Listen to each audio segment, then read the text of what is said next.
Who's ready to read a story? Oh. Who's ready to read a story? Ah.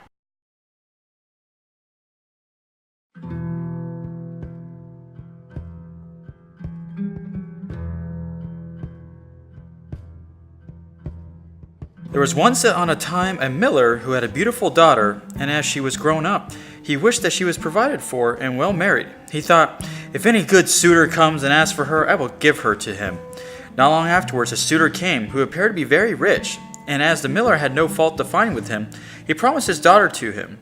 The maiden, however, did not like him quite so much as the girl should like the man whom she engaged, and had no confidence in him. Whenever she saw or thought of him, she felt a sacred horror. Once he had said to her, "Thou art my betrothed, and yet thou hast never once paid me a visit."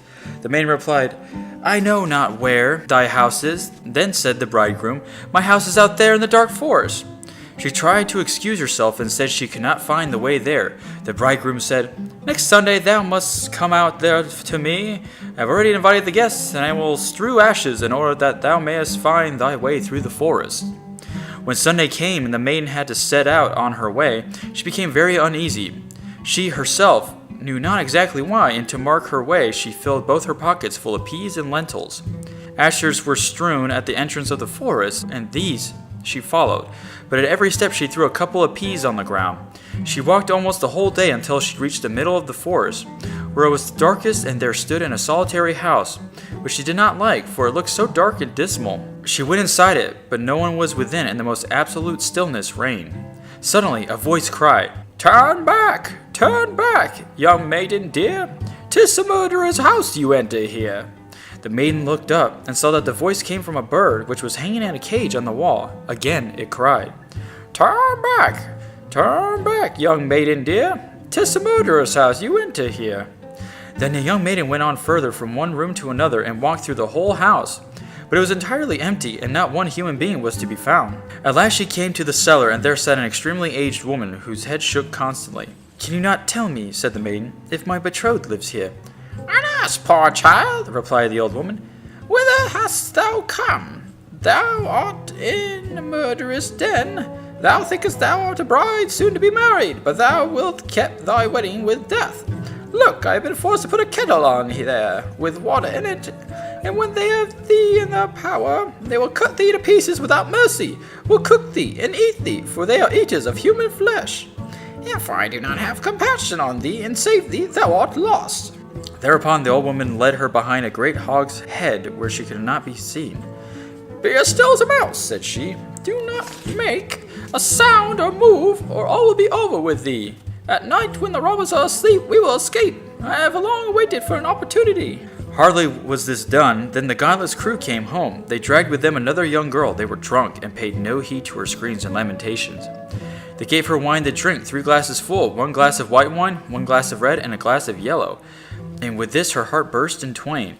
Thereupon they tore off her delicate remnant, laid her on the table, cut her beautiful body in pieces, salt thereon. The poor bride behind the cask trembled and shook, for she saw right well what fate the robbers had destined for her. One of them noticed the gold ring on the little finger of the murdered girl, and as it would not come off at once, he took an axe and cut her finger off, but it sprang up in the air, away from the cask, and fell straight into the bride's bosom. The robber took a candle and wanted to look for it, but could not find it. Then another of them said, "Hast thou looked behind the great hogshead?" But the old woman cried, "Come and get something to eat, and leave off looking till the morning. The finger won't run away from you." Then the robber said, "The old woman is right," and gave up their search and sat down to eat, and the old women poured a sleeping draught in their wine, so that they soon lay down in the cellar and slept and snored. When the bride heard that, she came out from behind the hogshead, and had to step over the sleepers, for they lay in rows on the ground, and great was her terror lest she should waken one of them. But God helped her, and she got safely over. The old woman went up with her, opened the doors, and they hurried out of the murderer's den with all the speed in their power. The wind had blown away the strewn ashes, but the peas and lentils had sprouted and grown up, and showed them the way in the moonlight. They walked the whole night, until in the morning they arrived at the mill, and then the maiden told her father everything exactly as it had happened. When the day came when the wedding was to be celebrated, the bridegroom appeared, and the miller had invited all his relations and friends. As they sat at the table, each was bidden to relate something. The bride sat still and said nothing. Then said the bridegroom to the bride, "Dost thou know nothing?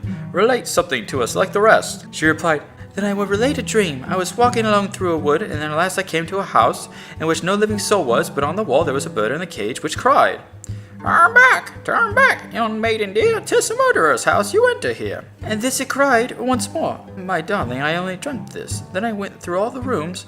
They were all empty, and then there was something so horrible about them.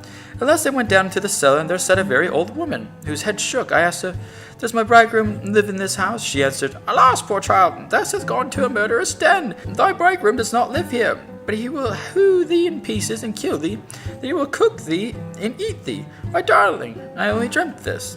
But the old woman hid me behind a great hogshead, and scarcely while I was hidden, when the robbers came home, dragging a maiden with them, to whom they gave 3 kinds of wine to drink, white, red, and yellow, with which her heart broke in twain. My darling, I only dreamt this. Thereupon they pulled off her pretty clothes, and hurled her fair body in pieces on a table, and sprinkled them with salt.